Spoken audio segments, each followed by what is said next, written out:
పరమేశ్వరుడు చాలా విశేషమైనటువంటి ప్రీతిని పొందుతాడు. అందుకే నిస్వార్థమైనటువంటి భక్తి చాలా గొప్ప భక్తి అని చెప్పబడుతుంది. అటువంటి భక్తి ఏర్పడడం కూడా అంత తేలికైన విషయం కాదు.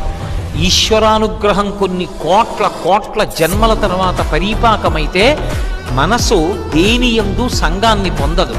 నాకు ఇది కావాలి అన్న కోరిక ఏముండదు.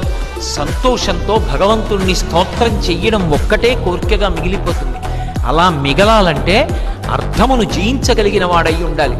డబ్బు మీద వ్యామోహం పోవాలి అంటే ఒక జన్మ తపస్సు సరిపోదు, ఎన్నో జన్మల తపస్సు ఉంటే నాకెందుకండి అనగలిగినటువంటి శక్తిని పొందుతాడు.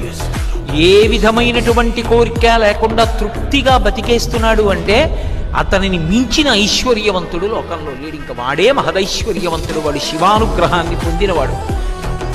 అటువంటి స్థితి ఒక్క పరమశివ